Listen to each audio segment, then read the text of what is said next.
Okay, so we're about to do this daily routine, starting with the Buddhist meditation on the Buddha, and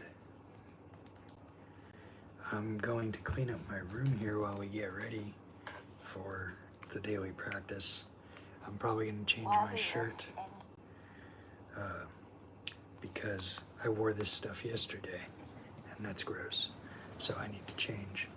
But While we were enjoying our oops. So we're going to listen to a little bit of Buddhism talks, and then we are going to meditate, then do yoga, and then a martial arts routine. And yesterday I cut it off early because I had to take care of some things, and today I'm really going to focus on doing the whole routine. So, oops, 1 second. So we'll be right back on schedule starting today because we're pretty much caught up on the rent now. So yeah, I'm gonna get the room ready. We're gonna listen to this little talk, and then we will get back into the practice.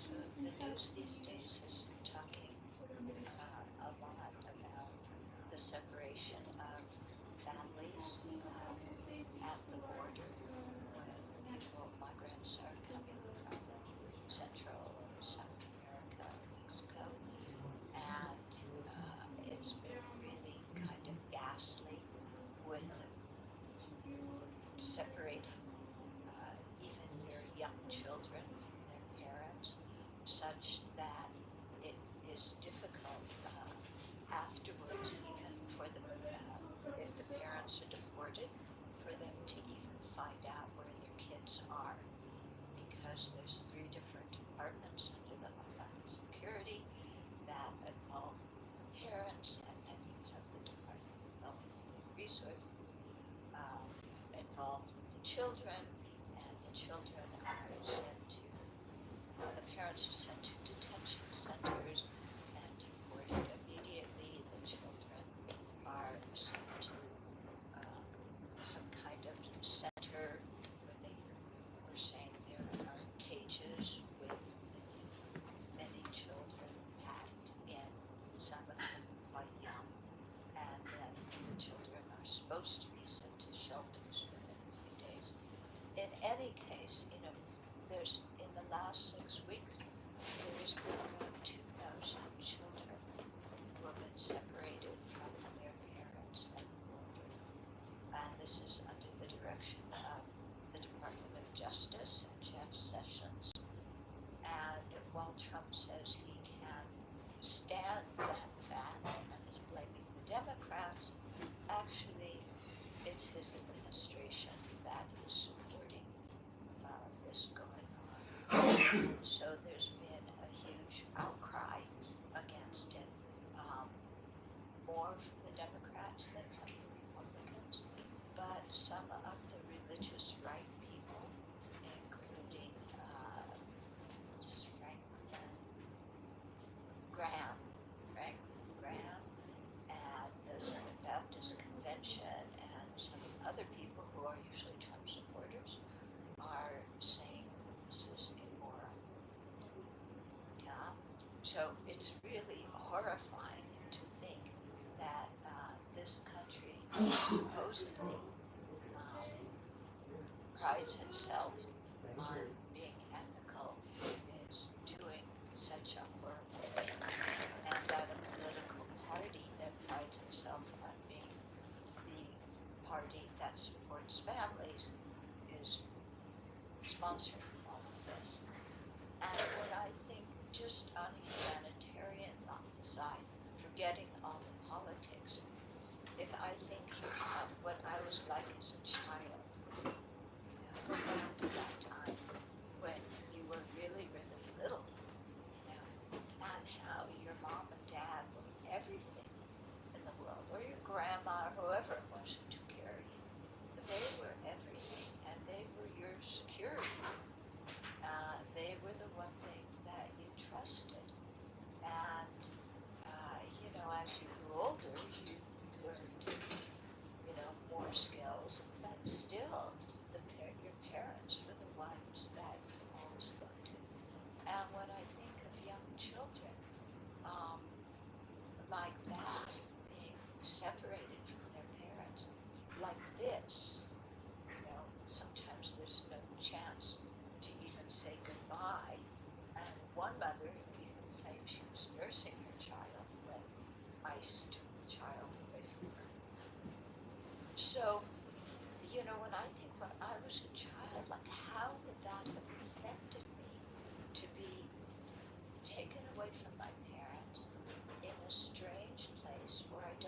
that's the kind of trauma Excuse me, that sir. these kids are enduring.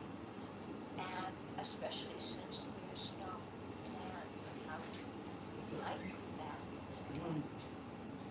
Who knows how long it will take until some of these children can see their parents.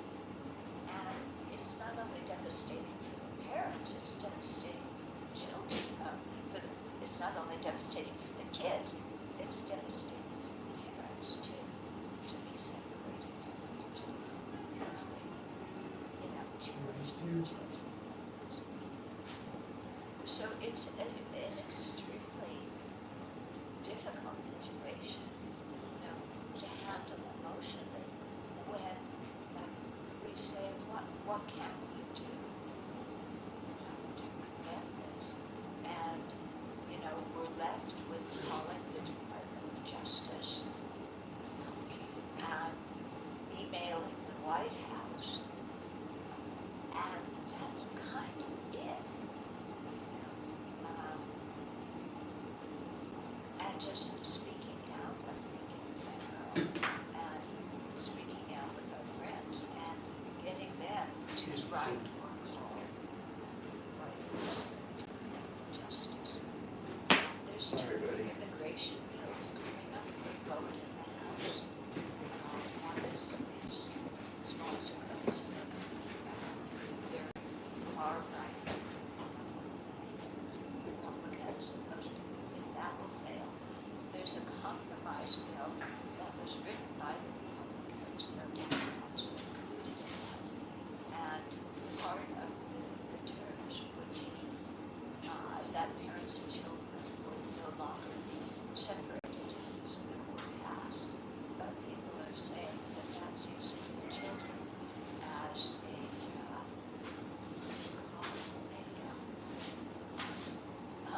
a bargaining chip, thank you, a bargaining chip in order to pass a bill that would sponsor, Trump's wall, which would cost billions of dollars. And so using these children as the bargaining chips, it's just and it's very strong.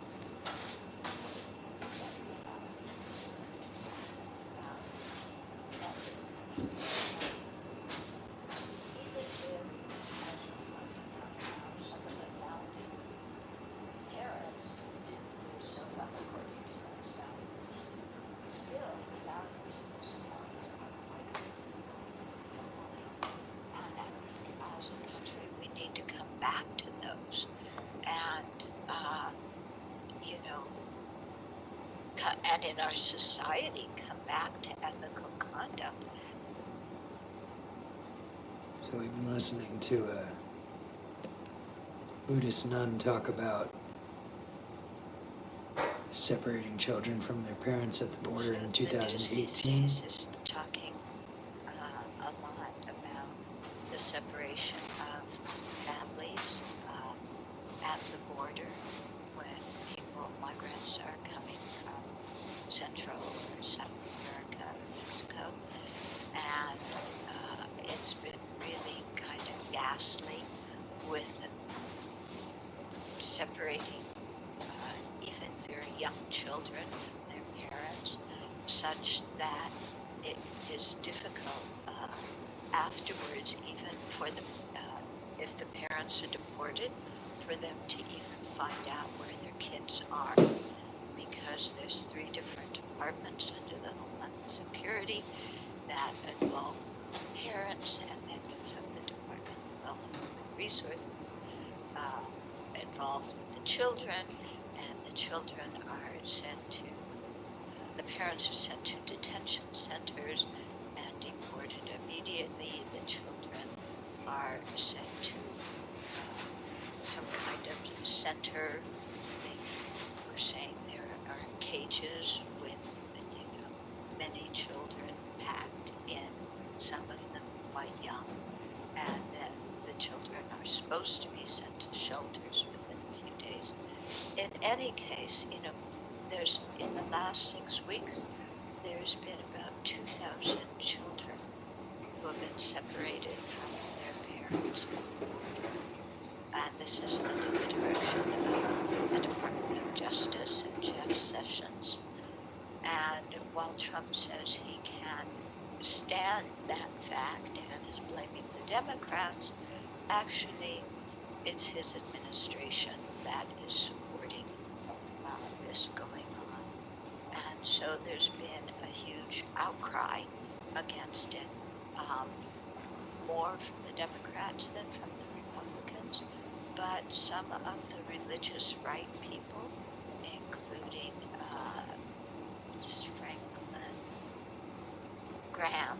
Franklin Graham, and the Southern Baptist Convention, and some other people who are usually Trump supporters, are saying that this is immoral. Yeah?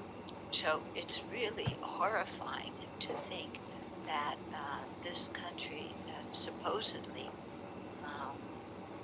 prides itself on being ethical is doing such a horrible thing, and that a political party that prides itself on being the party that supports families is sponsoring all of this.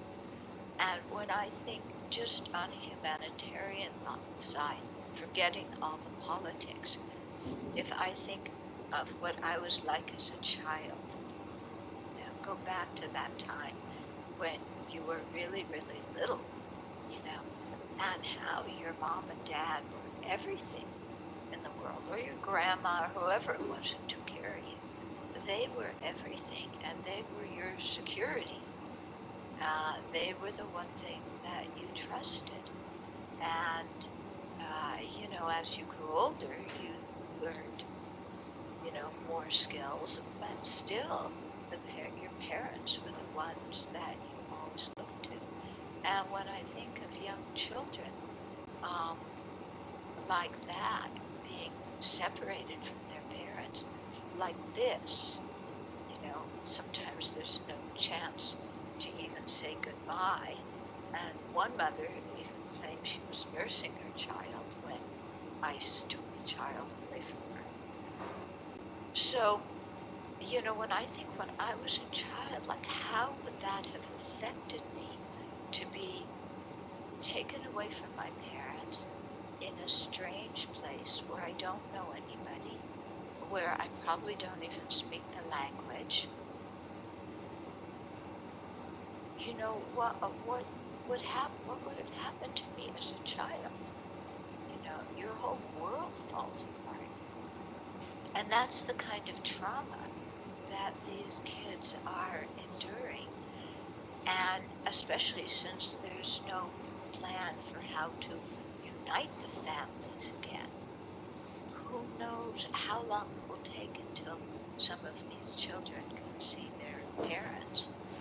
And it's not only devastating for the parents, it's devastating for the children. It's not only devastating for the kids, it's devastating for the parents too, to be separated from their children because they, cherish their children like this. So it's an extremely difficult situation, to handle emotionally when, like, we say, what can we do, to prevent this? And, we're left with calling the Department of Justice, and emailing the White House, and that's kind of it, and just speaking out, I think, in general, and speaking out with our friends and getting them to write or call the White House or the Department of Justice. There's 2 immigration bills coming up for a vote in the House. One is sponsored by some of the very far right Republicans, and most people think that will fail. There's a compromise bill that was written by the Republicans. No Democrats were included in that. And part of the terms would be that parents and children would no longer be separated if this bill were passed. But people are saying that that's using the children as what do you call it? A bargaining chip, thank you. A bargaining chip in order to pass a bill that would sponsor, uh, you know, Trump's wall, which would cost billions of dollars and would be included in the bill. And so using these children as, the bargaining trips is, I mean, it's just horrible. And I just feel so very strongly, and I think you do too, that we have to return to the basic values that this country was founded upon, even if, as we're finding out now, some of the founding parents didn't live so well according to those values. Still, the values themselves are quite beautiful and ennobling. And I think as a country, we need to come back to those and, you know, and in our society, come back to ethical conduct and proper civic discourse that treats people fairly, and especially when it comes to children, to not have policies that harm children or harm anybody. It really doesn't matter how old you are. Yeah. So this morning, Venerable Semke at our stand-up meeting read from Lama Yeshe's book about the taking and giving meditation. And so that is one thing we can do. Yeah. It helps us stay involved on some kind of level, and hopefully through other kinds of cause and effect, sequences that we may not be cognitively aware of. It may have some effect on what happens, but I think that's a practice we can all do after we get off the telephone. Calling Jeff Sessions. So it's really quite painful when you think that this, up until this administration, this has been a country of immigrants. They took that phrase out of the immigration, some kind of code or statement about America under the Trump administration, so that it's no longer called a country of immigrants. But in fact, it is. In fact, it is, except for the Native Americans.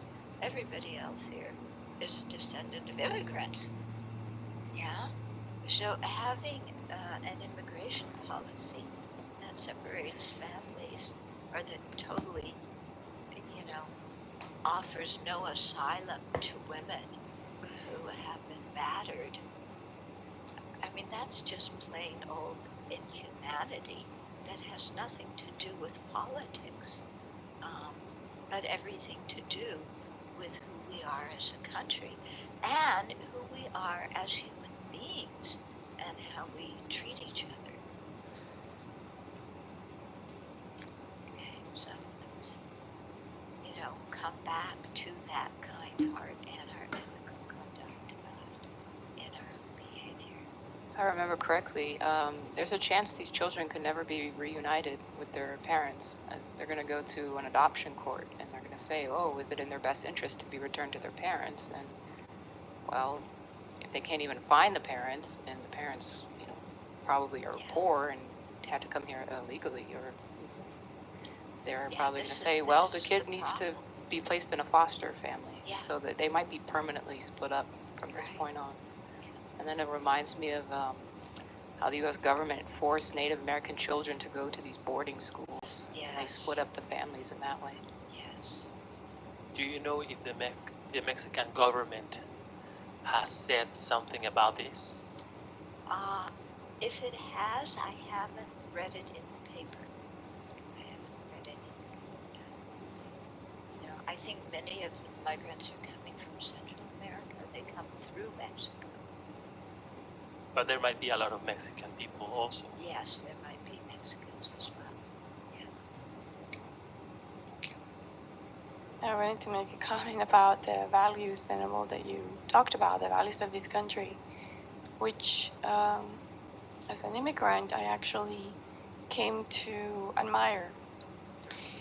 And I'm reminded of how we also view our precepts, in that our precepts are beautiful guidelines to live by.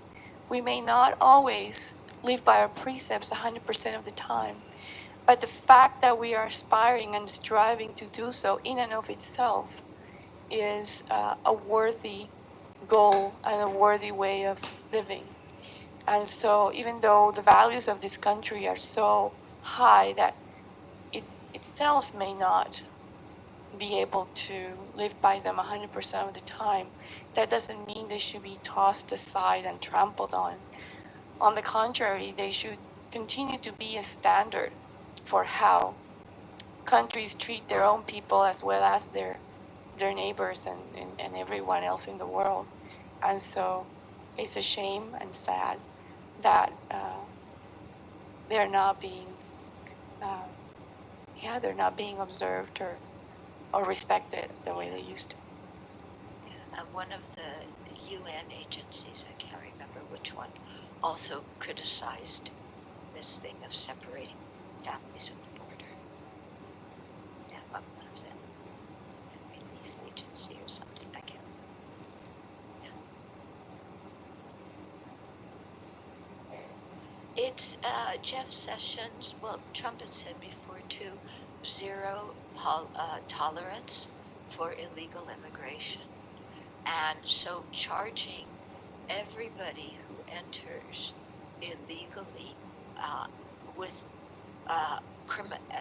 criminal charges, so making every person who enters illegally a criminal.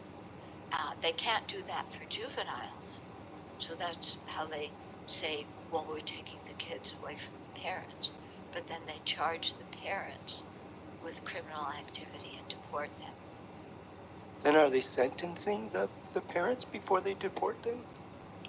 I don't know exactly. I mean, usually sentencing takes a while, but so I don't know exactly how that's working. But they are definitely charging them with criminal activity. So they're taking their kids away, saying you're arrested, and so you don't have custody of your kids.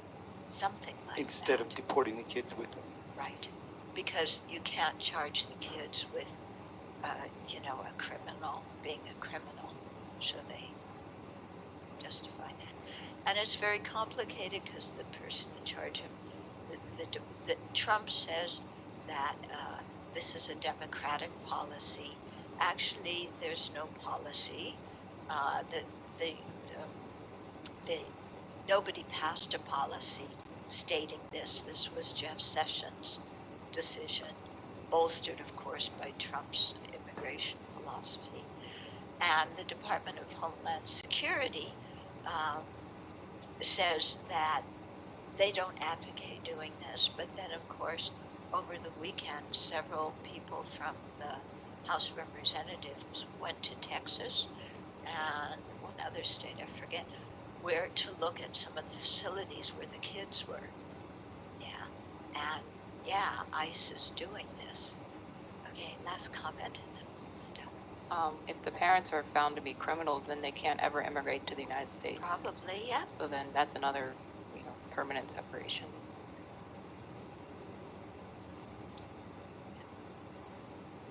I mean, it is, yeah. It's unbelievable trauma that parents are experiencing.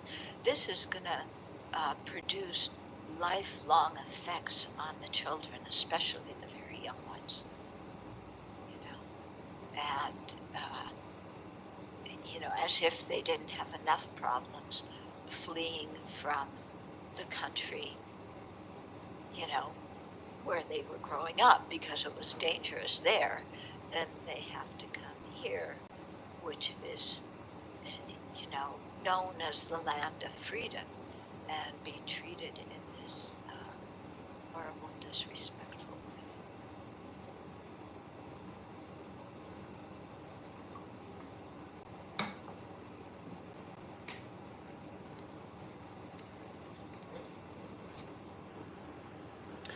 So we were just listening to Buddhist monks and nuns back in 2019 talking about ICE under the Trump administration ramping up deportations and putting people in camps. So here we are again, and if you feel like you know better than a Buddhist monk or nun when it comes to ethical behavior, then you should take a long, hard look in the mirror at your distorted ego. And you definitely need to be listening to this message. So we're going to do the meditation on the Buddha now, led by the same Buddhist nuns that were just speaking. And these are from the Shravasti Abbey in Washington State. And this is a very traditional meditation we're about to do. So there's a lot of chanting, a lot of using the imagination to visualize the Buddha and similar figures from history. So if you're not into that, then you can mute it and just sit, but I recommend that you sit for the next 40 minutes and focus on your breath, cultivate compassion, try to let go of any thoughts, empty your mind, let go of any desire, and just sit, focus on the breathing, and especially the exhale. And I will shut up, and we will begin.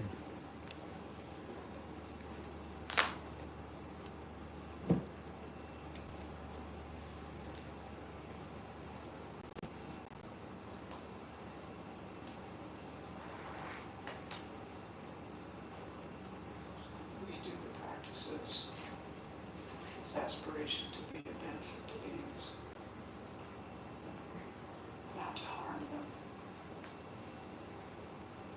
to benefit them, and in our understanding, the best benefit is to actually, for beings to be liberated from cyclic existence, and the aim to become Buddhas or to help beings to be free in this way.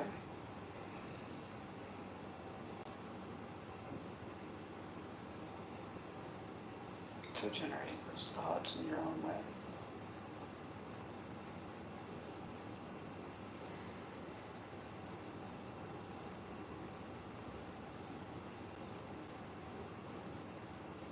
So Venerable Children has laid out this sadhana for us, helping us to generate these various mind states. And she starts by having us think about all of our potential, all the kind of positive qualities that we can develop. Infinite love, compassion, wisdom, skillful means. So imagine what it would feel like to be those qualities. Just let yourself be love, be wisdom,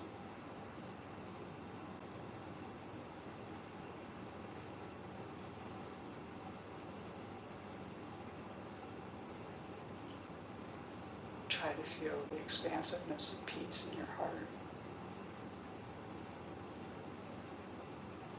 The wisdom that it takes to have this kind heart. To be unencumbered in any way. Vast and expansive.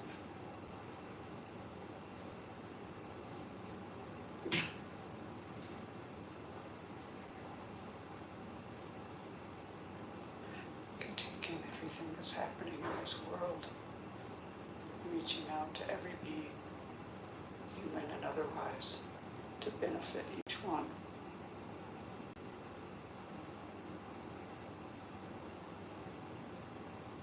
So now imagine that these qualities of love, compassion, wisdom, skillful means appear in front of you in the form of Shakyamuni Buddha. So imagine this Buddha in front of you, in the space in front of you made of radiant, transparent light. He's sitting on a throne. above which is an open lotus flower and cushions of the sun and moon discs.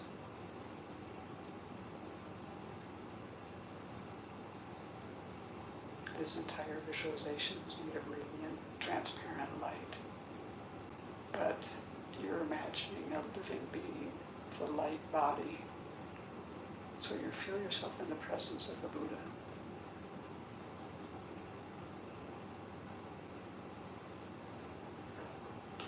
But Buddha's body is golden in color.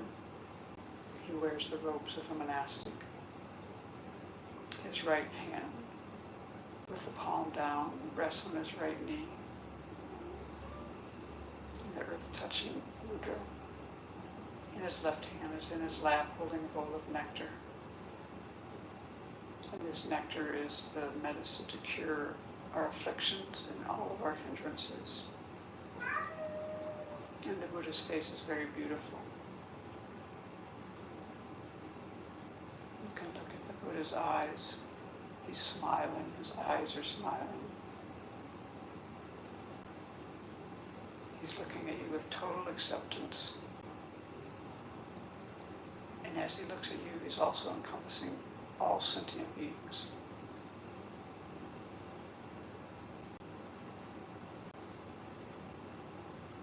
The Buddha's eyes are very peaceful, long and narrow. His lips are red and his earlobes are long. Imagine rays of light radiating from every pore of the Buddha's body. This golden light going out to all the parts of the universe, touching beings, carrying miniature Buddhas to help beings.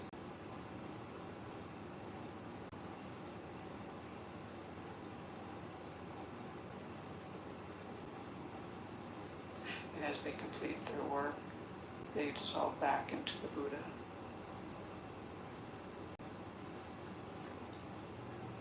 The Buddha is surrounded by the entire lineage of spiritual teachers, all the meditational deities, innumerable other Buddhas, Bodhisattvas, Arhats, Dakas, Dakinis, Dharma protectors. And at the side, near each spiritual mentor, is an elegant table, and on it are Dharma books. The sounds of the Dharma fill the air.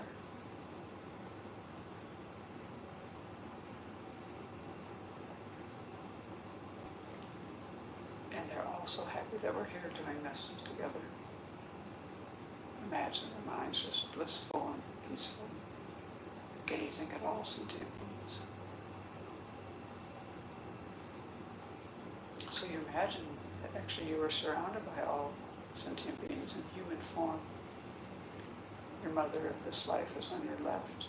Your father of this life is on your right. Any people you have difficulty with, you imagine in front of you, facing the Buddha, keeping them there for protection.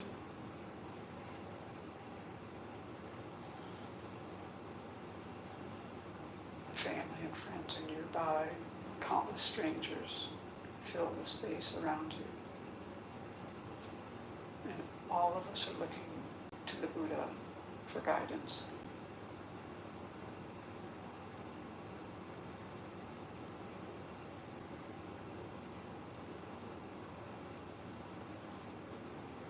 So first we need to cultivate a sense of refuge. We think of all the dangers of cyclic existence. Just think about how things are not secure. You run into dissatisfaction, often dukkha, often. And people, all the beings around us, all the sentient beings around us, are also in the same boat, floundering in cyclic existence. And many of them have not met any kind of teachings that will help them out of this quagmire. So we generate compassion. And now think of the wonderful qualities of the Buddha, Dharma, and Sangha, and generate this sense of confidence in them, in their ability to guide you out of all of these recurring problems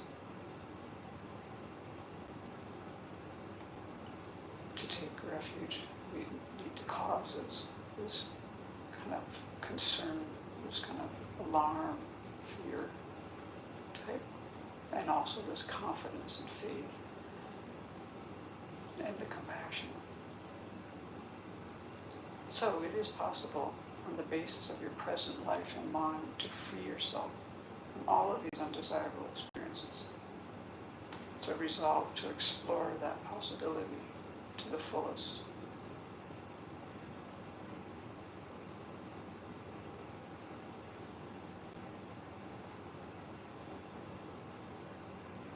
Feel great trust and confidence in the three jewels, and open your heart to rely upon them to guide you and others from all of these difficulties of cyclic existence and bring us to the peace, liberation, and full awakening. So as we do these refuge verses, starting here, now we're on the top of page 21, we'll be taking refuge in the Buddha, and we imagine actually leading all of the sentient beings around us and going for refuge. And we visualize white, radiant light flowing from all of the Buddhas, the spiritual mentors, the Bodhisattvas, all of these holy beings flowing into us and all the beings around us. And this light completely purifies all of our destructive karmic imprints and afflictions. And it also brings all the realizations of the path. So put your hands in prayer position. Namo Guruvya. Namo Buddhaya. Namo Dharmaya. Namo Sanghaya. Namo Guruvya. Namo Buddhaya. Namo Dharmaya. Namo Sanghaya. Namo Guruvya. Namo Buddhaya. Namo Dharmaya. Namo Sanghaya. Namo Guruvya. Namo Buddhaya. Namo Dharmaya. Namo Sanghaya. Namo Guruvya. Namo Buddhaya. Namo Dharmaya. Namo Sanghaya. Namo Guruvya. Namo Buddhaya. Namo Dharmaya. Namo Sanghaya.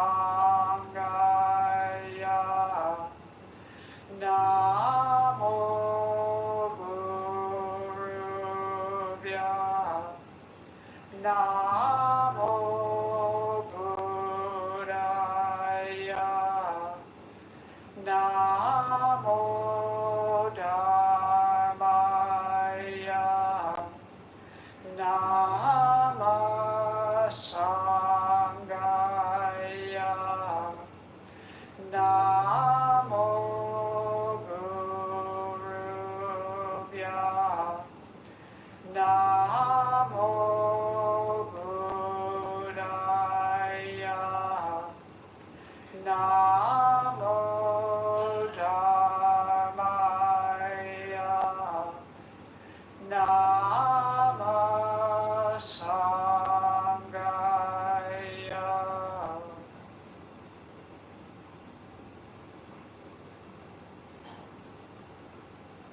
So feel that you've come under the protection of the three jewels.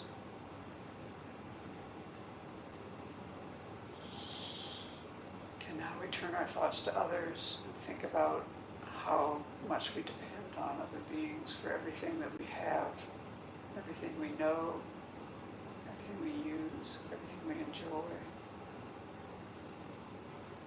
Our food, clothing, resources of every kind. These come due to the efforts of others. Our knowledge, talents, good qualities, these too are developed due to the kindness of others. And our ability to practice the Dharma certainly depends on others who brought the teachings to us over the millennia by generating realizations in their mind and teaching. So this is a very great kindness, all of these things we want to bring to mind.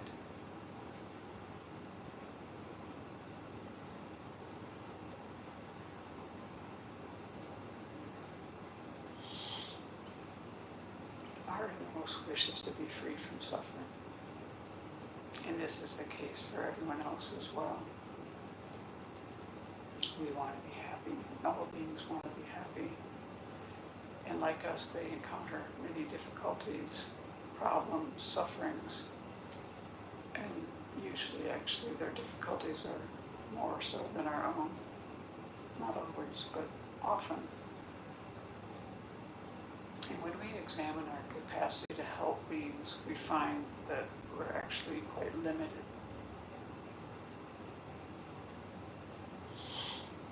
And we know from our practice that if we can reduce our anger, our attachment, our ignorance, our various faults, and if we can increase all of our good qualities, we're really going to be in a position to benefit beings. Imagine if we had just this generous heart that gives so easily, takes delight in giving, the kind of ethics that doesn't harm, has that just ingrained fortitude, loving kindness, compassion, wisdom.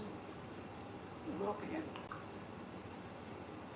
excellent position to help beings by having our good qualities developed. And if we develop them fully, like a Buddha does, then we'll be able to be of the greatest benefit to beings. So we generate this altruistic intention in order to be able to benefit beings most effectively. So as we take refuge and generate bodhicitta, imagine that light is flowing into you from all of these Buddhas and holy beings, and it's flowing into you and all the sentient beings around you. So we're on the top of page 22.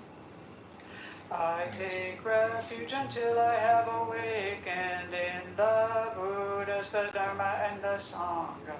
By the merit I create by engaging in generosity and the other far-reaching practices, may I attain Buddhahood in order to benefit all sentient beings. I take refuge until I have awakened in the Buddha, the Dharma, and the Sangha. By the merit I create by engaging in generosity and the other far-reaching practices, may I attain Buddhahood in order to benefit all sentient beings. I take refuge until I have awakened in the Buddha, the Dharma, and the Sangha. By the merit I create by engaging in generosity and the other far-reaching practices, may I attain Buddhahood in order to benefit all sentient beings. So imagine the Buddha is so pleased with your altruistic intention. And a replica emerges from the Buddha, comes to the crown of your head, melts into golden light, flows into you. Feel that you and the Buddha have become inseparable.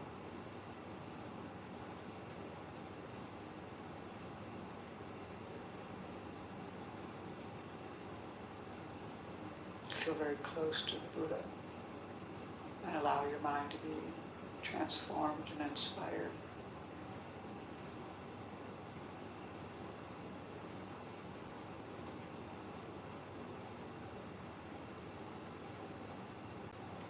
Let go of all conceptions you have about yourself.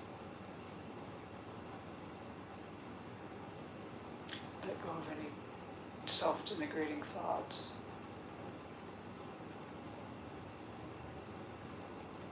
Let go of the concept of inherent existence and meditate on emptiness.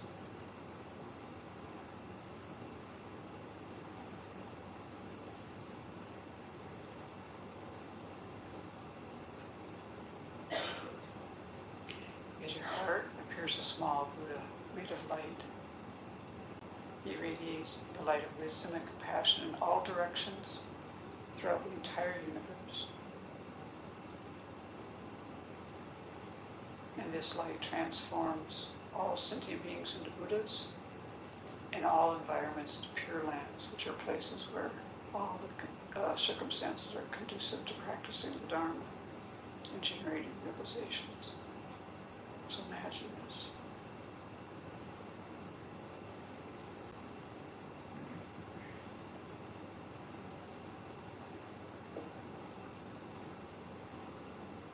You've transformed all sentient beings into Buddhas and all environments into pure lands. In your imagination, oh, why hasn't this become a reality?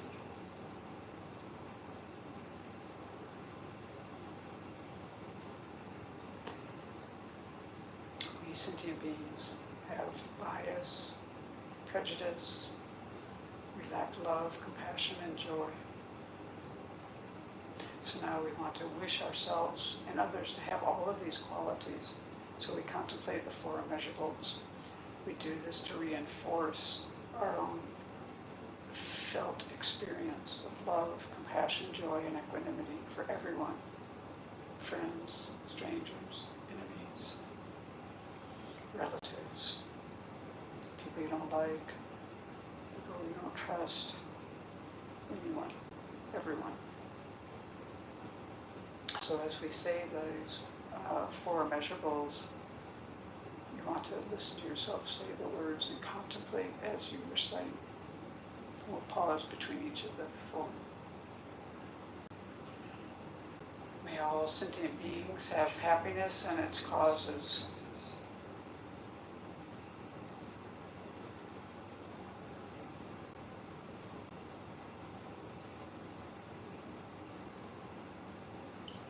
May all sentient beings be free of suffering and its causes.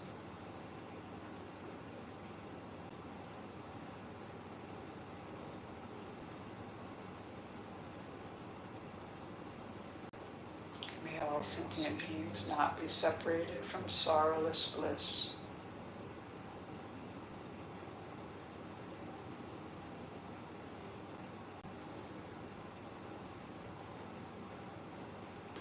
May all sentient beings abide in equanimity, free of bias, attachment, and anger.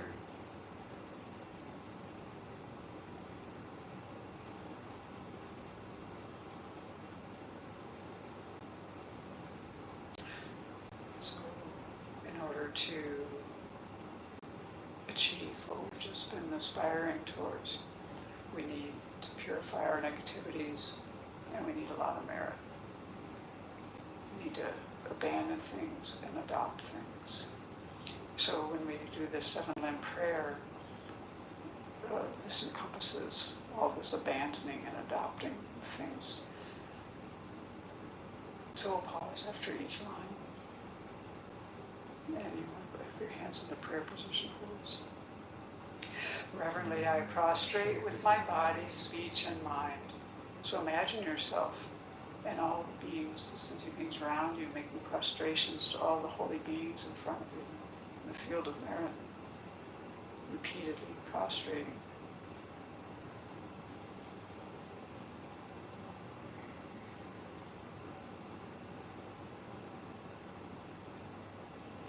And present clouds of every type of offering, actual and mentally transformed. So imagine offering everything beautiful to the Buddha and all the holy beings. You can fill the sky with offerings, make it very lovely and beautiful.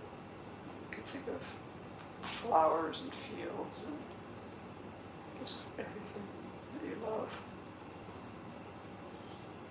Offer to all the holy beings. You can do this repeatedly.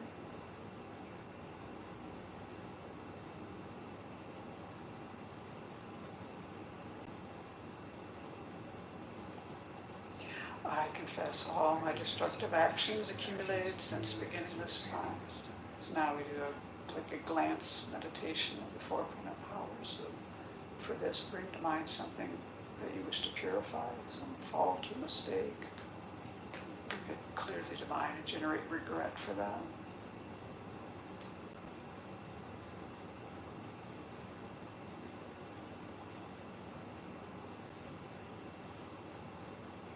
And then the other prana powers of taking refuge and generating bodhicitta, which we're doing in the practice.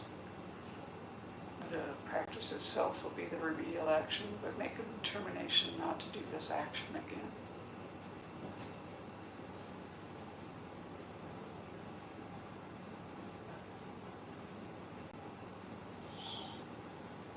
And rejoice in the virtues of all holy and ordinary beings. So think of common sentient beings like ourselves, the holy beings, and delight and take, rejoice in all of the virtue created by any kind of being. Let go of any jealousy, envy, and just rejoice in the goodness of the world.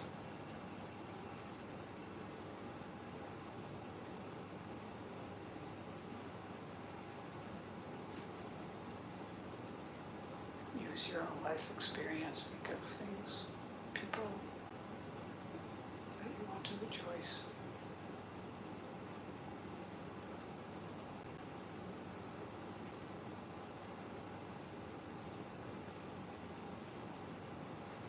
And the next verse. Please remain until cyclic existence ends. So now we offer a double dorje. This symbolizes long life. We offer this to the holy beings. We do this requesting them to live long, to always be a part of our life. And you can do this multiple times in your imagination.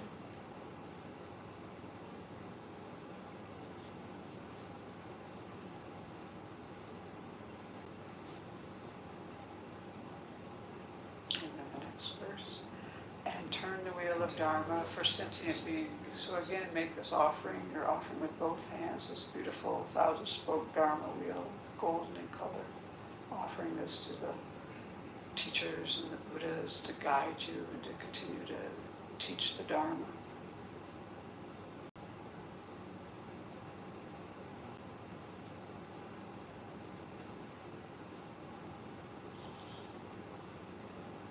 And then the seventh one.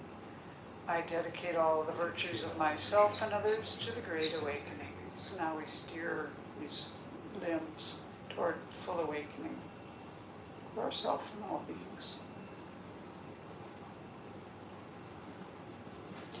Now we'll offer the mandala. Here we imagine everything beautiful in the universe, offering it to all holy beings with the wish that they will continue to teach and guide us and that we can generate realizations in our mind. This ground anointed with perfume, flowers strewn mounts may rue, for land, sun, and moon, imagined as a Buddha land and offered to you. May all beings enjoy this pure land. The objects of attachment, aversion, and ignorance, friends, enemies, and strangers, my body, wealth, and enjoyments, I offer these without any sense of loss. Please accept them with pleasure and inspire me and others to be free from the three poisonous attitudes. Idam Guru Ratna Mandalakam Niryatayami. So imagine all the holy beings just delighted, and they receive your offerings. And the offerings melt into light and dissolve into them, and these all absorb into the Buddha's heart. And then immediately he radiates light back to you, filling your body and mind. And this light inspires you to accomplish the path to full awakening.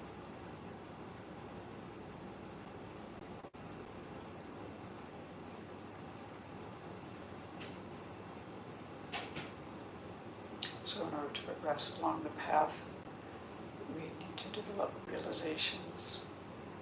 And in order to do this, we need the inspiration of the lineage of spiritual mentors, especially your principal teacher or your root guru, who is the one who has touched your heart deeply.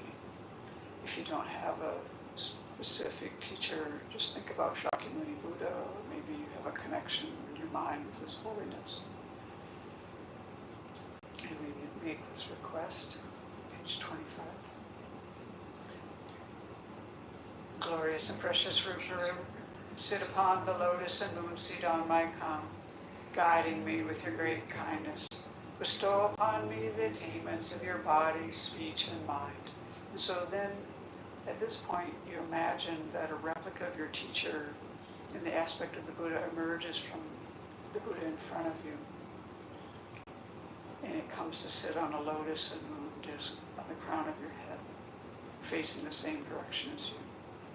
So then this Buddha on the crown of your head is going to act as an advocate for you to request inspiration from the entire field of merit as we continue with the request. And we're doing the long one on page 26.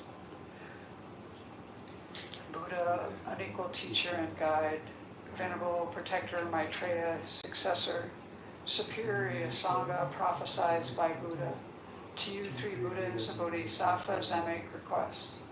Buddha, head of the Shakya clan, the foremost guide, peerless in expounding emptiness, Manjushri, embodiment of the Buddha's complete wisdom, exalted Nagarjuna, best of the superiors who sees the profound meaning, to you three crowning jewels of clear exposition I make request. Atisha, upholder of this great vehicle, who sees the profundity of dependent arising, Drome Rinpoche, elucidator of this good path.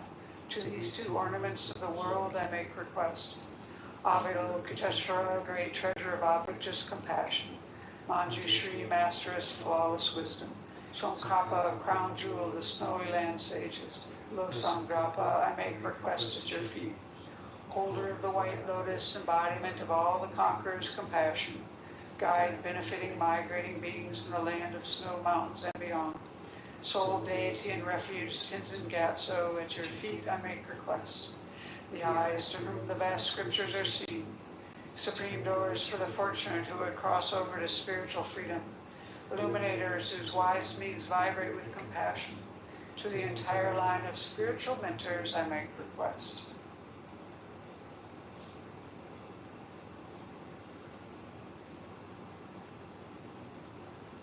So imagine all of the figures in the field of merit melting into light and dissolving into you. Into the central figure of the Buddha in front of you.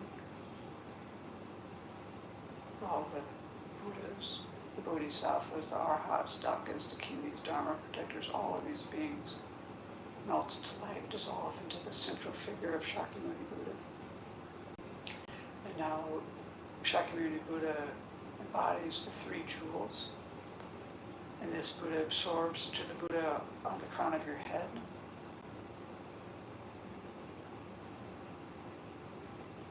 And then as we recite the Buddha's mantra, try to let your mind be very open, receptive. Imagine this white light flowing into you from the Buddha on the crown of your head. It purifies all your negativities, all your obscurations, and it generates within you the realizations of the stages of the path. So we'll recite the Buddha's mantra together.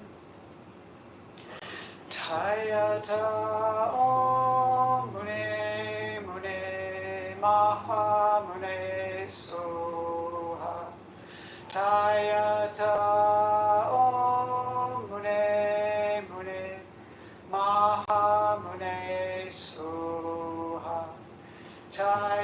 Tayata Om Mune Mune Maha Mune Suha. Tayata Om Mune Mune Maha Mune Suha. Tayata Om Mune Mune Maha Mune Suha. Tayata Om Mune Mune Maha Mune Suha. Tayata Om Mune Mune Maha Mune Suha. Tayata Om Mune Mune Maha Mune Suha. Tayata Om Mune Mune Maha Mune Suha. Tayata Om Mune Mune Maha Mune Suha. Tayata Om Mune Mune Maha Mune Suha. Tayata Om Mune Mune Maha Mune Suha. Tayata Om Mune Mune Maha Mune Suha. Tayata Om Mune Mune Maha Mune Suha. Tayata Om Mune Mune Maha Mune Suha. Tayata Om Mune Mune Maha Mune Suha. Tayata Om Mune Mune Maha Mune Suha. Tayata Om Mune Mune Maha Mune Suha. Tayata Om Mune Mune Maha Mune Suha. Tayata Om Mune Mune Maha Mune Suha. Tayata Om Mune Mune Maha Mune Suha.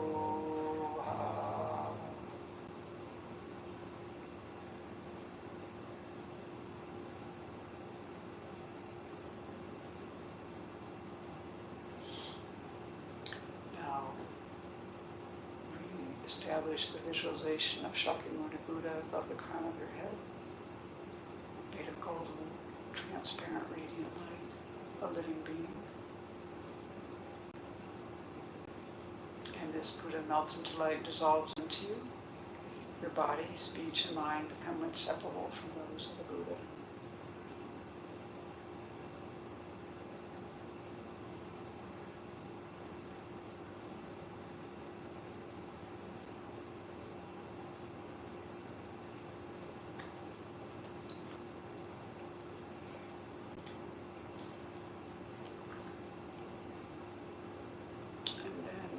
The dedication prayers, starting on the page that we're on in the sadhana, which is 27. Due to this merit, may we soon attain the awakened state of Guru Buddha, that we may be able to liberate all sentient beings from their suffering. May the precious Bodhi mind not yet born arise and grow. May that born have no no decline, but increase forevermore. So this has been the traditional Tibetan Buddhist meditation on the Buddha.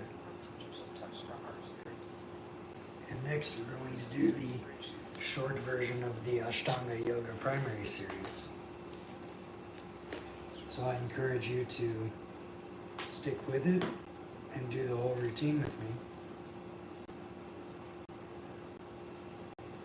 I'm going to put on some music. It's mostly Alan Watts speeches remixed to music. But there's some other stuff on there like this one, which is pretty relevant to the times.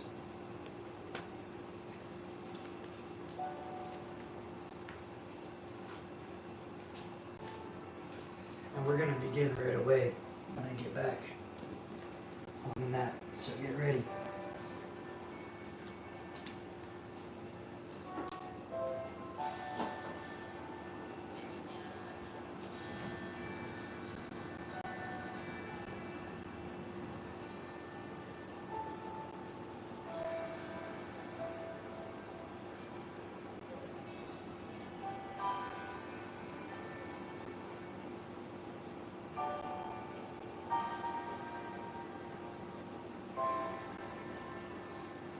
I'm sorry, but I don't want to be a slave. That's not my business. I don't want to rule or conquer anyone. I should like to help everyone if possible. Jew, Gentile, black man, white. We all want to help one another. Human beings are like that. We want to live by each other's happiness, not by each other's misery. We don't want to hate and despise one another. In this world there's room for everyone, and the good earth is rich and can provide for everyone. The way of life can be free and beautiful, but we have lost the way.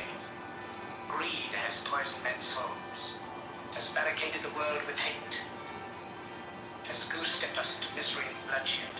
We have developed speed, but we have shut ourselves in. Machinery that gives abundance has left us in want. Our knowledge has made us cynical, our cleverness hard and unkind. We think too much, feel too little. More than machinery, we need humanity. More than cleverness, we need kindness and gentleness. Without these qualities, life will be violent, and all will be lost. The airplane and the radio have brought us closer together. The very nature of these inventions cries out for the goodness in men, cries out for universal brotherhood, for the unity of us all. Even now, my voice is reaching millions throughout the world, millions of despairing men, women, and little children, victims of a system that makes men torture and imprison innocent people. To those who can hear me, I say, do not despair. The misery that is now upon us is but the passing of greed, the bitterness of men who fear the way of human progress. The hate of men will pass, and dictators die, and the power they took from the people will return to the people. So long as men die, liberty will never perish. Soldiers, don't give yourselves to brutes. Men who despise you, enslave you, who regiment your lives, tell you what to do, what to think, or what to feel, who drill you, diet you, treat you like cattle, use you as cannon fodder. Don't give yourselves to these unnatural men, machine men, with machine minds and machine hearts. You are not machines, you are not cattle, you are men. You have the love of humanity in your hearts. You don't hate, only the unloved hate, the unloved and the unnatural. Soldiers, don't fight for slavery, fight for liberty. In the 17th chapter of St. Luke it is written, the kingdom of God is within man, not one man nor a group of men, but in all men, in you, the people, have the power to create machines, the power to create happiness. You, the people, have the power to make this life free and beautiful, to make this life a wonderful adventure.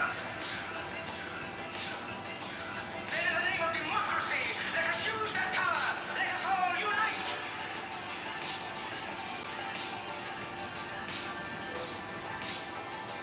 Let us fight for a new world.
such stuff as dreams are made of.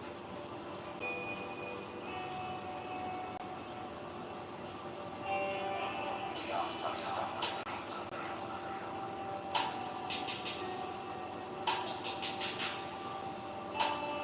We are such stuff as dreams are made of. And our little life is one with this.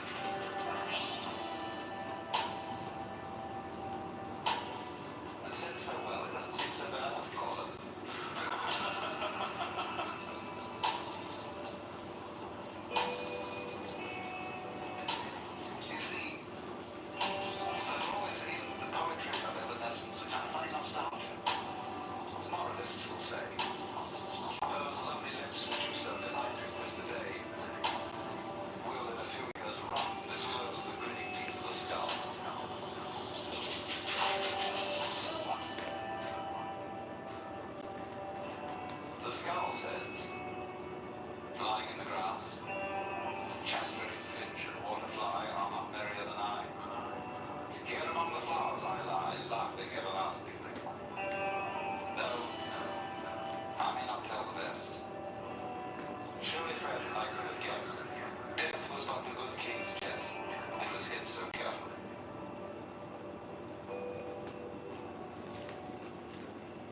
It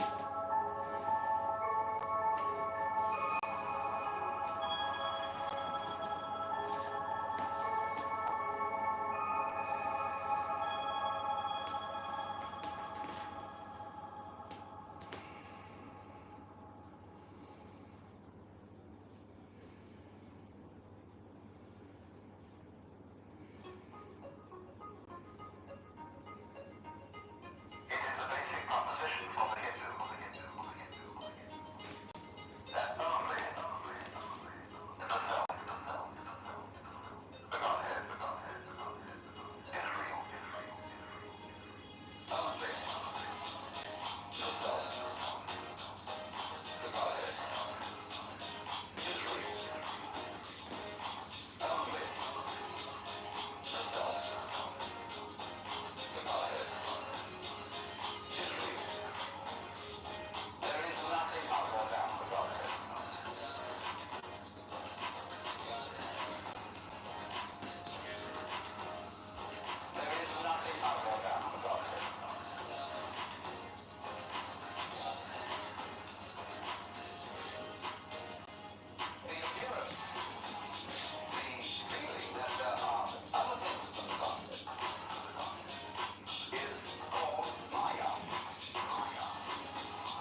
the center, like any ordinary fruit has, but the onion doesn't have a center. It's all skins. So when you get right down, there's nothing but a bunch of skins. You say, well, that was a bit disappointing. But of course, you have to understand that the skins are the part that you eat.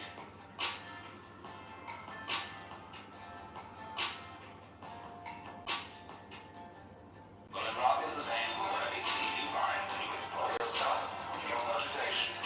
You go through and through and you try to find out that thing which really is genuine. That thing which really is genuine. Well, in rather the same way, you find and you explore yourself and your motivation. You go through and through and you try to find out that thing which really is genuine. That thing which really is genuine. That's why in Zen, discipline. They give you koans, which require a perfectly genuine act. An act of total and absolute sincerity. And people knock themselves out trying to do this thing. But they always know that the master's going to catch them. Because he reads their thought.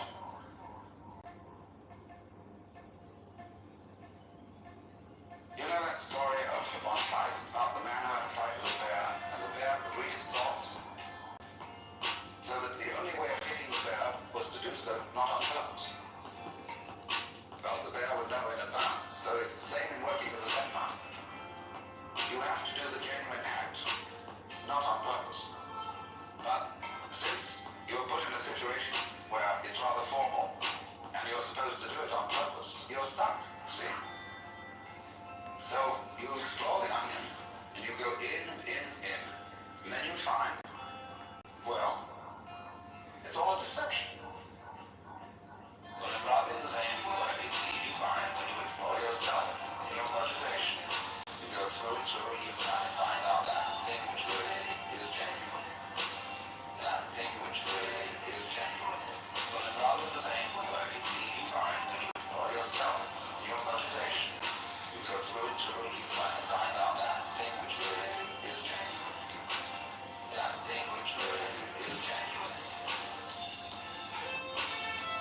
want to dress like X or have lips like Y. This is shameless, this kind of thing. That is all cultural diversion. What is real is you and your friends and your association, your highs, your orgasms, your hopes, your plans, your fears. And we're told, no, we're unimportant. We're peripheral. Get a degree, get a job, get a this, get a that, and then you're a player. You don't even want to play that game. You want to reclaim your mind and get it out of the hands of the cultural engineer who want to turn you into a half-baked moron, consuming all this trash that's being manufactured out of the bones of the dying world. Where is that at? Where is that at? Where is that at? Catalyst to say what has never been said, to see what has never been seen, draw, paint, sing, film, dance, and act what has never before been done, to say what has never been said, to see what has never been seen, draw, paint, sing, film, dance, and act what has never before been done.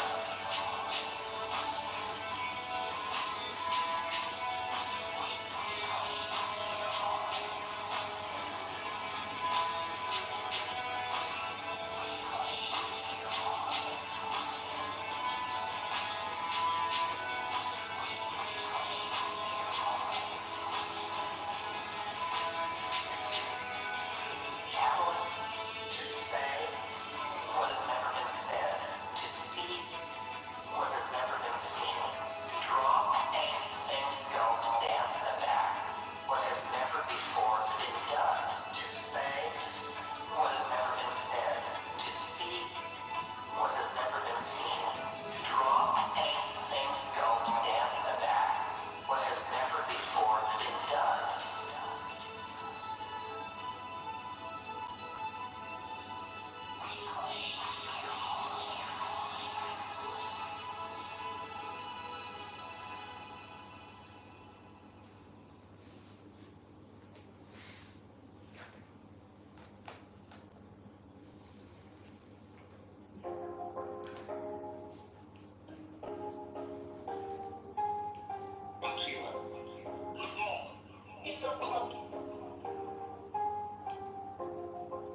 To spread joy, you have to have it. To impart delight, you have to be more or less delightful. And to be delightful is not some factor of trying to make yourself look delightful. It is to do things that are delightful to you. Do things that are delightful to you. Do things that are delightful to you. You become the idolize of others. It is to do things that are delightful to you. Do things that are delightful to you. Do things that are delightful to you. You become the idolize of others. That's to say, people who are interesting are people who are interested. Any person, for example, who is constantly thinking about all sorts of other things and other people and so on, because they're fascinating, becomes a fascinating person. But a person who doesn't think about anybody else, and who's got very little going on inside their skull, is boring. So in other words, your engagement with the external world, the more you are involved, the more your personality is enriched. Do things that are delightful to you. Do things that are delightful to you. Do things that are delightful to you. You become the idolize of others. Do things that are delightful to you. Do things that are delightful to you. Do things that are delightful to you. You become the idolize of others.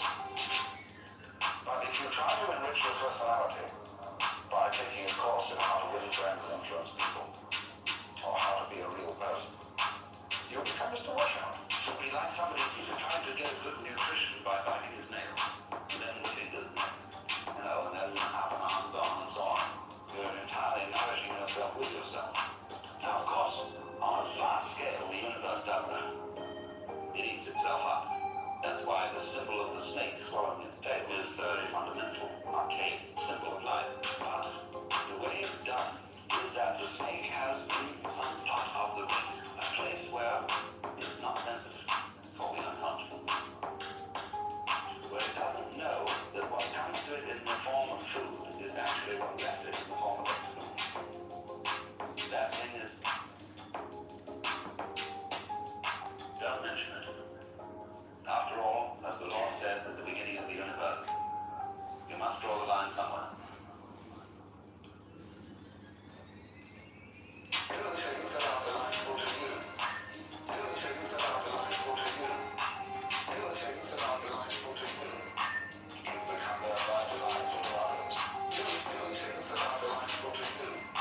this has been the Ashtanga Yoga primary series, the short version. And next we're going to do the martial arts workout, the full body workout in the format of a high intensity interval training. And we're going to do that in just a minute here. I'm going to refill my pre-workout drink with some vitamin C packet in there, a packet of vitamin C powder. And I recommend that you do the same. You get some kind of caffeine or pre-workout drink or at least some water ready. And we will start here in just a minute. And I'm going to go over the format of the workout before we begin so you know what to expect if you're new. And if you've been practicing with me on here for a while now, you know what to expect. But today, I'll go over the exercises we're going to do. For these 2 months, mainly I'm focusing on these techniques, right? So if you want to take a screenshot and refer to it later, you can now. And these techniques are the single leg takedown, the guillotine stranglehold, the Kimura shoulder lock, and the heel hook leg lock. So the techniques we're going to be drilling are related to those. In between technique rounds, we're going to be doing calisthenic rounds. So there will be one round where we do a full body exercise. For a calisthenic, that's like a full body burpee. For the technique, that might be doing break fall or sprawl or rolling or doing a kickboxing combination. For the legs, we can do squats or lunges, or we can shoot for a single leg takedown, right? Or do a standing leg lock entry, or kneel down and stand up, some wrestling exercise. For the upper body, we can do boxing combos or push-ups, or do a push-up and then sit out, and so on and so forth. For the core, you can do, for the kickboxing, you can do head movement or high knees. For the calisthenics, we can do sit-ups or leg raises, flutter kicks. For Kimura, for example, you can do hip bump sit-up from the back, right? And we'll also be doing things like bridging and shrimping because it's related to these other ones. And the Russian twist exercise is related to the heel hook movement. So this is a larger workout with more of the exercises that we might draw from today or in the near future. And, you know, for example, I have pages and pages of this stuff where, you know, a whole bunch of different exercises in the same format. And basically, the format is we're doing a full body exercise, then legs, then upper body, then core. And the idea being that we spend 30 to 60 seconds on each section, and then we move on, right? And these are some notes from last year, from May to June, when I was doing the same kind of thing with a different emphasis, different techniques. A lot of these I will focus on a technique for 2 months and then move on. So today we're going to be focusing on these 4 techniques. I want to do some hip throws. We're going to only do like 1 or 2 rounds related to striking at the beginning, just to review, because I did that earlier this week. And then we're going to get back to it with the calisthenics and the grappling drills. That's the main focus today, is judo and wrestling, grappling drills, and then also some of these jiu-jitsu submission techniques. So I'll put on the music. I'm going to go get my drink refilled, and then we'll begin in just a minute here. So get yourself ready. It's got clout. People want to know how to stop the laziness. They want to know how to stop the procrastination.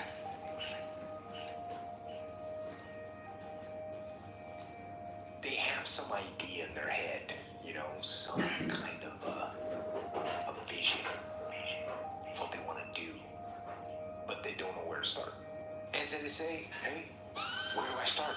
And when's the best time to start? Where do I start? And when's the best time to start? Where do I start? And when's the best time to start?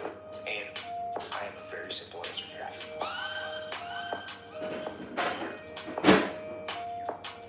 And now.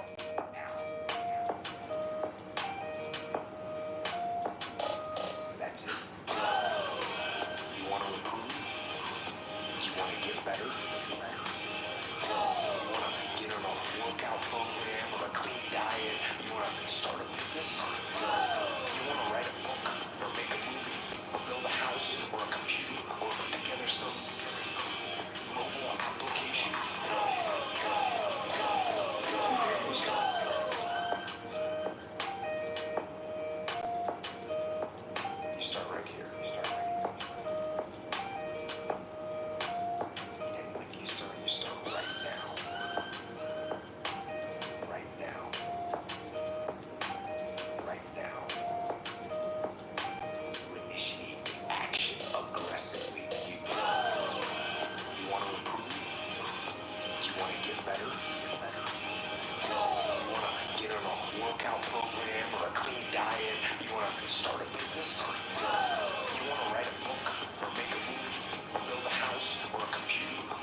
Push-ups, Life's a real big 25. fucking picture.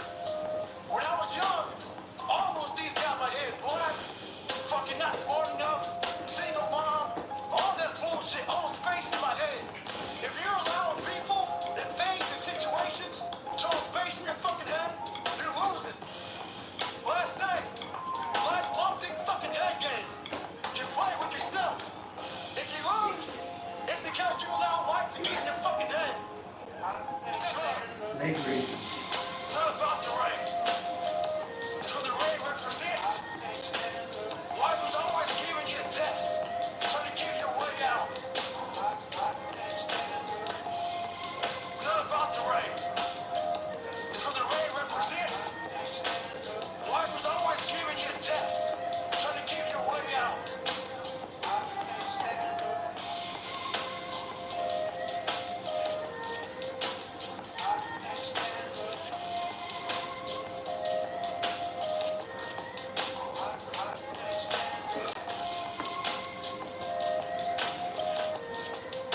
Cross jab, cross, walk, kick.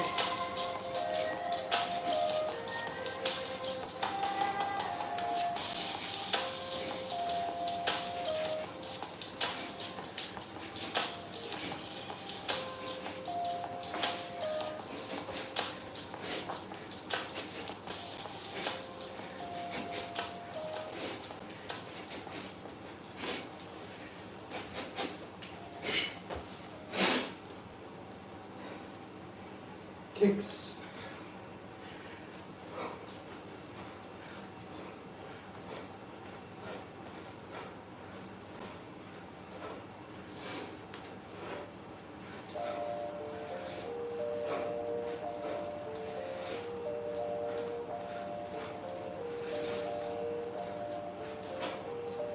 All right, at long last, the user interface for reality. Some of these things you can say, hey, I've heard about those. Just like 25, 30 seconds. First, you must accept the frame, Boxing. at least as a filter. That could be a subjective reality and that you can manipulate it. You should accept that systems work better than goals. People are telling me every day that they implemented systems and changed their life. This is one of the biggest buttons on the interface for life. If you don't like where you are and you want to go somewhere else, learn how to build systems for everything from your diet to your career to your social life. Head fitness, movement. everything.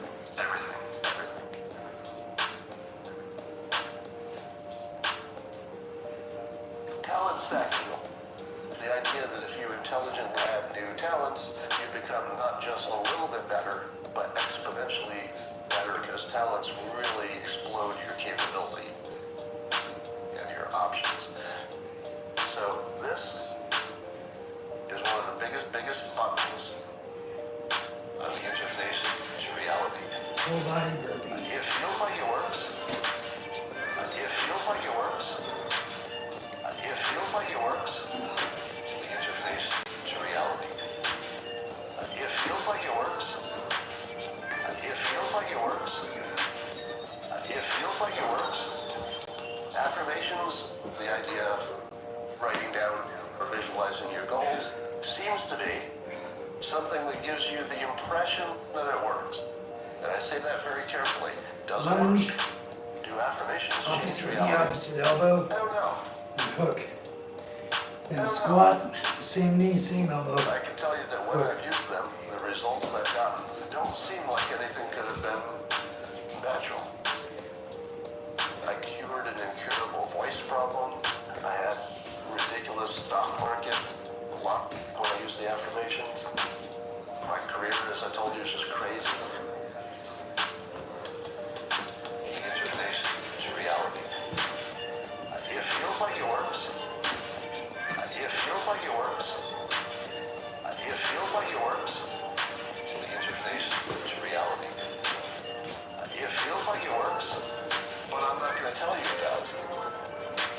You should see these as filters. If it feels like it works, keep doing it. Keep doing it. Keep doing it.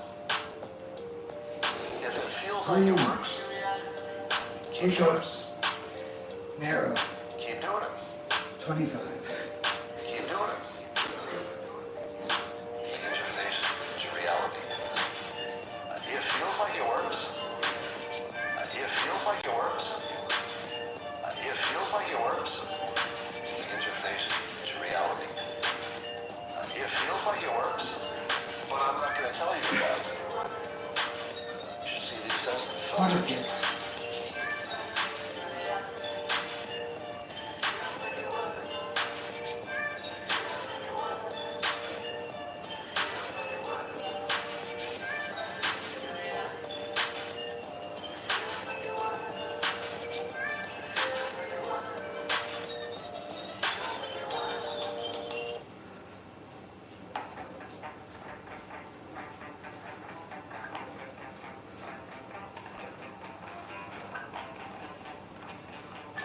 Full body exercise. So a lot of people We're can live with gonna do themselves. sprawl. That's the first thing. A lot of people can live Get with the themselves. stuff that's hard out of the way. I'm okay with going on this easy highway over here. The easy highway has all these fucking signs and shit, directions how to get somewhere. And you have to first get uncomfortable with how you feel about yourself. With that voice that a lot of us like to run away from, we all have it. We all have that voice that says, hey man, you know, you're kind of whipping up right now. You're Legs. kind of being a little punk right now. Shoot for the takedown. So I would say, okay, that's okay. It's okay to put these little white lies to ourselves. So we first have to face the real you. The real me is David Goggins. The real me is the guy looking at you right now saying, I don't want to fucking be on this show right now because I used to stutter as a kid. And I'm afraid of that. I'm afraid that here in a second, I'm going to start fucking stammering and stuttering. The whole world's going to know that I have all these issues. But that's when I see right now, okay, guys, Leg lock injury. you gotta go on this fucking show. That's Goggins. I'm standing. Goggins is saying, okay, David Goggins, you're Their heads up there, and their legs are here. we can't live like this. And stepping between your legs. Back stepping to pick one, People right now and look you at squeeze us and it, say, we cannot be and afraid I of kneel that. down with it. That's Goggins. Walk it up. Goggins saying, fuck all of you who don't like me, who don't want it. And that person then comes in. So you have to be David Goggins and say, man, I'm afraid of this. I'm fucked up here. Life made me this way here. I stutter. I have these issues with reading and writing, and I'm fat and I'm insecure. You have to face that in that dark room. In that dark room is who you are. But in that dark room For is core, where we're you gonna have to twist. create another human From being that heel hook position. that walks out of that dark room to face who you are. That's Goggins. That's Goggins. That's Goggins. That's Goggins. That's the only way you're gonna get over all those things. You have to create someone else. Full body exercise. Burpee. It is you, but you have to find strength. And that visualization of almost me cracking out Goggins, almost like that Superman cave, like I'm coming out a different person, a person that doesn't give a fuck about anything, who doesn't care about being judged, who knows I'm weak, who knows I'm afraid, who says whatever you think about me, take it, whatever, I'm here. That's Goggins. In the dark room, you face yourself. Lunge. You realize you want to be better. Uppercut. You realize you don't Squat. want to be this weak, Uppercut. insecure person in the world with all these problems that we all have. We all have. Social media is a great platform to tell you who we want to be, not who we are. That's Goggins. That's Goggins. That's Goggins. Switch. That's Goggins.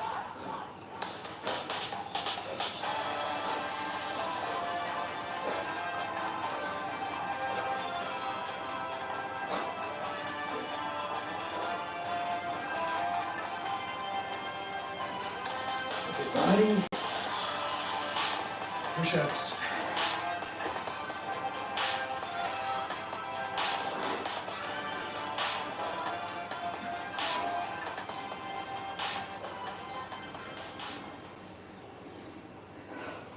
I see your talents have gone beyond the mere physical level. Your skills are now at the point of spiritual insight. What is the highest technique you hope to achieve? Do we have no technique? Unassisted sit-ups. Do we have no technique? Very good. What are your thoughts when facing an opponent? There is no opponent. Because the word I does not exist. It does not exist. There is no opponent. Because the word I does not exist. A good fight should be like a small Technique. Full body. Great thoughts. A good martial artist does not become tense, but ready. Ready. Not thinking yet, not dreaming. Ready for whatever may come. There is no opponent. Because the word I does not exist. Legs. Does not exist. Technical stand up without the arms. There is no opponent. Because the word I does not exist. Does not exist. When the opponent expands, I contract. When he contracts, I expand. And when there is an opportunity, I do not hit. It hits all by itself. Push up and sit out. When someone sprawls on top of you, It's all by itself. sit out. It's all by itself. It's all by itself.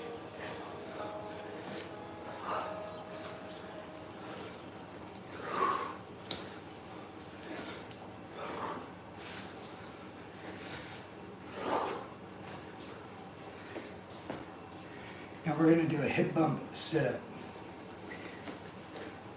which leads to Kimura and guillotine,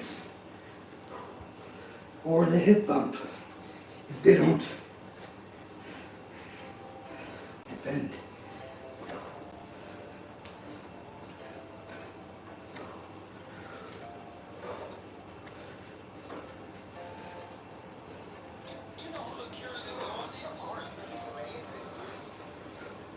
Be good at a few things that you can control. You can control. You can control. Be good at a few things that you can control. You can control. You can control. Be good at a few things Full body that you can burpee. control. You can control. You can control. Find a few things that you can completely control and control them somehow. There's nothing better for your self-esteem than knowing that if you work hard on something, whatever it is, that you can become one of the good ones. Not the best in the world, but better than other people. But better than other people. But better than other people. And the things that you can control the most are diet, Legs. fashion choices, haircut, We're just gonna do fitness. calf raises. You can control the fuck out of those things. You can control the fuck out of those things. Be good at a few things that you can control. You can control. You can control. Be good at a few things that you can control. You can control. You can control. Be good at a few things that you can control. You can control. Find a few things that you can completely control and control the fuck out of. If you're not good Body at it, push-ups. find somebody who is. Get some advice. Don't know how to exercise? Find somebody who can. Have them tell you how. Don't know how to eat right? Find somebody who does. Have them tell you how. Find some things that you can completely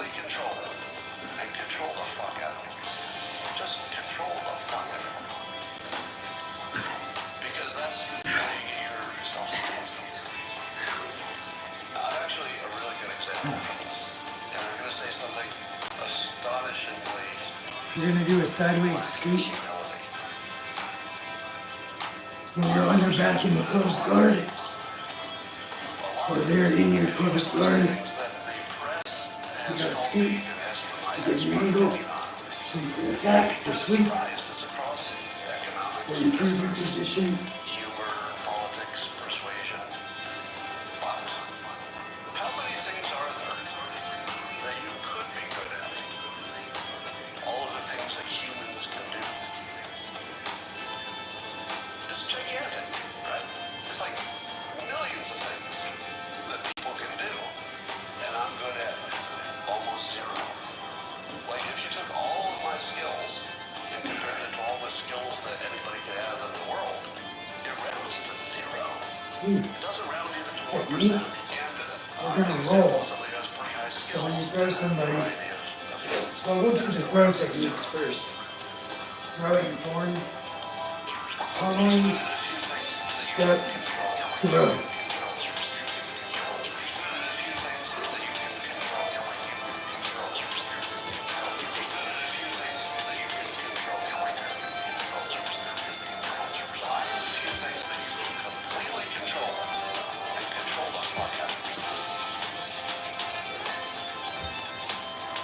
So if you're going backwards,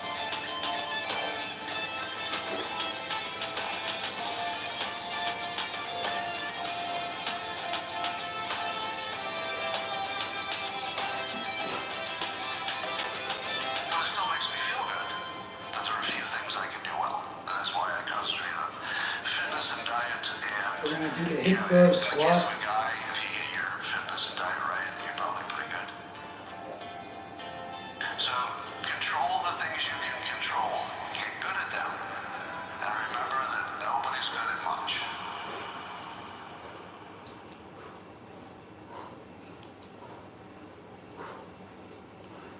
This is for loading somebody and throwing them.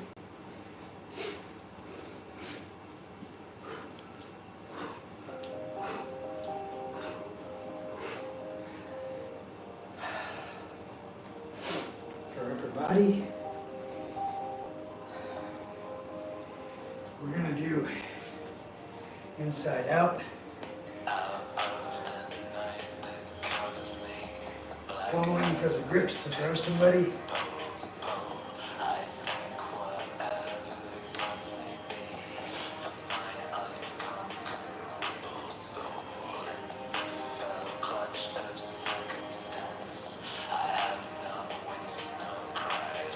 This is also arm drag. I'm grabbing the wrist, pulling it to my waist, grabbing the elbow. Right. And then I can throw them with that grip. The core, we're gonna do a hip throw fold. That's like a good morning with the weights, but without the weight.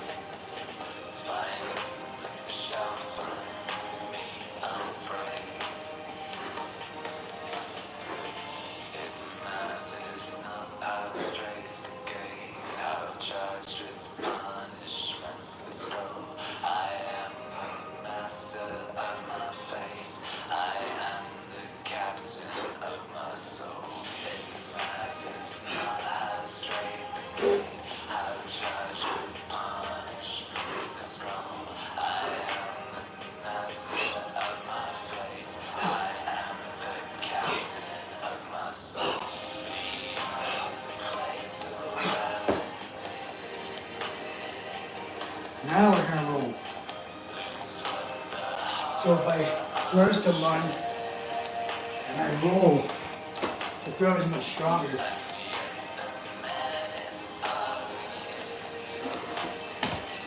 If you're unfamiliar with rolling, do it from your knees.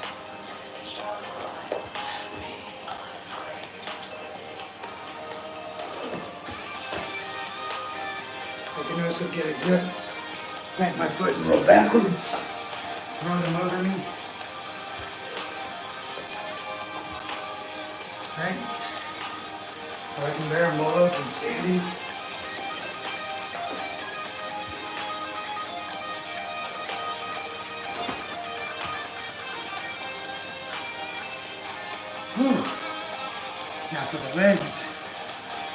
just gonna kneel down and stand up.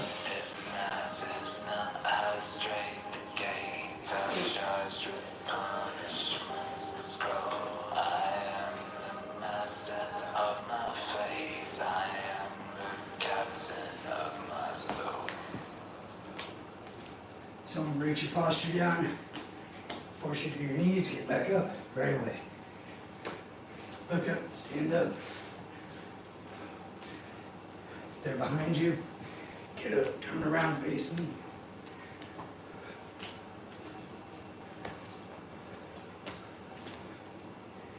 Upper body.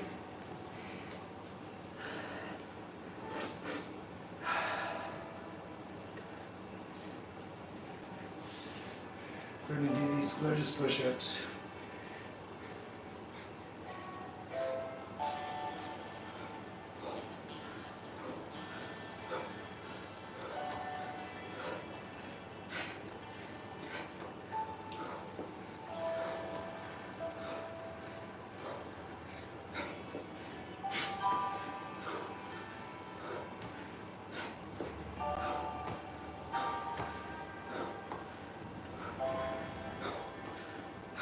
I'm sorry, but I don't want to be an emperor. That's not my business. I don't want to rule or conquer anyone. I should like to help everyone if possible. Jew, Gentile, black man, white. We all want to help one another. Human beings are like that. We want to live by each other's happiness, not by each other's misery. We don't want to hate and despise one another. In this world there's room for everyone, and the good earth is rich and can provide for everyone. The way of life can be free and beautiful, but we have lost the way. Greed has poisoned men's souls, has barricaded the world with hate, has goose-stepped us into misery and bloodshed. We have developed speed, but we have shut ourselves in. Machinery that gives abundance has left us in want. Our knowledge has made us cynical, our cleverness hard and unkind. We think too much and feel too little. More than machinery, we need humanity. More than cleverness, we need kindness and gentleness.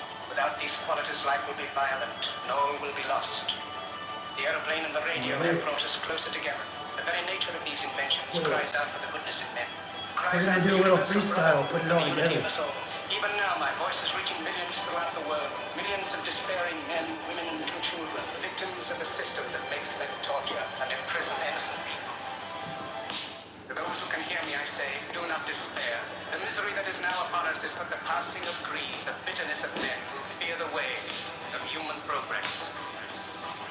The hate of men will pass, and dictators die, and the power they took from the people will return to the people. So long as men die, liberty will never perish. Soldiers, don't give yourselves to brutes. Men who despise you, enslave you, who regiment your lives, tell you what to do, what to think, or what to feel, who drill you, diet you, treat you like cattle, use you as cannon fodder. Don't give yourselves to these unnatural men, machine men, with machine minds and machine hearts. You are not machines, you are not cattle, you are men. You have the love of humanity in your hearts. You don't hate, only the unloved hate, the unloved and the unnatural. Soldiers, don't fight for slavery, fight for liberty. In the 17th chapter of St. Luke it is written, the kingdom of God is within man, not one man nor a group of men, but in all men, in you. You, the people, have the power to create machines, the power to create happiness. You, the people, have the power to make this life free and beautiful, to make this life a wonderful adventure. Then in the name of democracy, let us use that power. Let us all unite.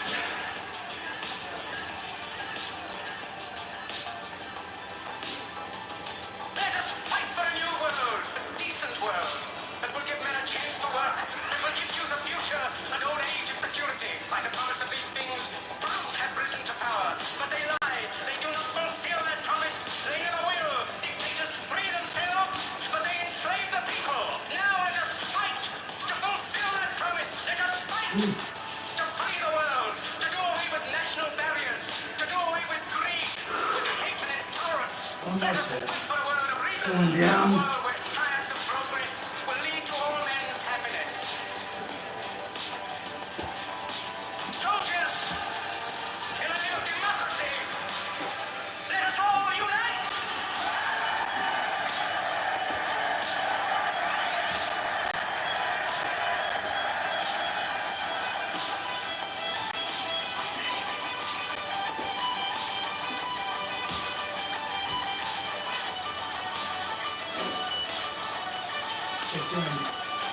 one leg calf raises. And cool down round.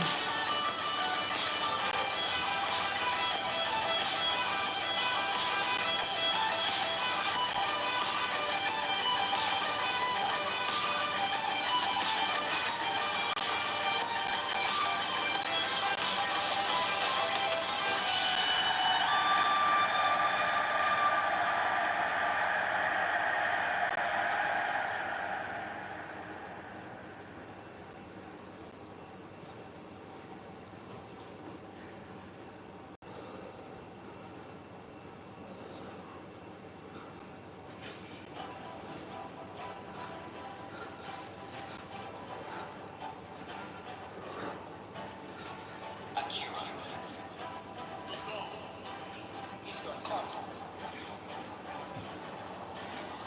You know the old question. If a tree crashes in the forest, and there is nobody around to hear it, is there a noise? This question has been discussed in many futile ways. But noise, basically, is a state of affairs that requires an eardrum and an audio nervous system behind the eardrum. When the tree falls, it makes the air vibrate. If there is anywhere around an ear with the appropriate nervous system, there will be a noise. Because noise is a relationship between motion in the air and ears. If there is not any ear around, there won't be any noise, although there will be vibration in the air. And if there is some instrument around, such as a microphone, attached So to listen to the song, recover, there will be noise. slow your breathing, There will be a vibration. drink water, There will be light. like, share, and subscribe, please. In the darkness. In the same way, let's suppose the sun sends out light into space. Now, Cross your space legs, surrounding the sit sun down, breathe. will be black darkness, as if there were no light in it, unless a planet happens to float by. Use your willpower to slow your heart. When a planet floats by, there will be light. Tell it, slow down. In the darkness. But if there isn't anything to relate to the sun, You slow your exhale, your heart slows down. then comes no light.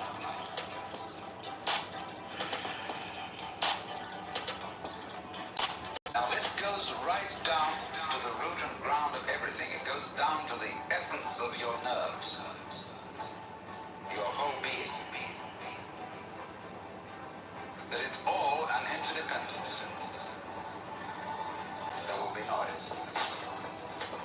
There will be a vibration. There will be light. In the darkness, there will be noise. There will be a vibration. There will be light.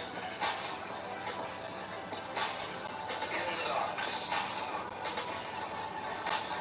And that's why one of the basic symbols of the universe is the Chinese yin-yang symbol, which you know is a circle with an S curve in the center. One side of the S is black, the other is white. So yeah, that's basically the practice. It's talking about the yin yang right now.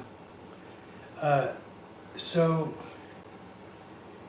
even if your heart is racing after you work out like that, if you slow your breathing with your willpower, even though you're breathing slow and your heart is still racing, it will slow down faster if you slow your breathing with willpower and intention. And then you will train yourself to recover faster.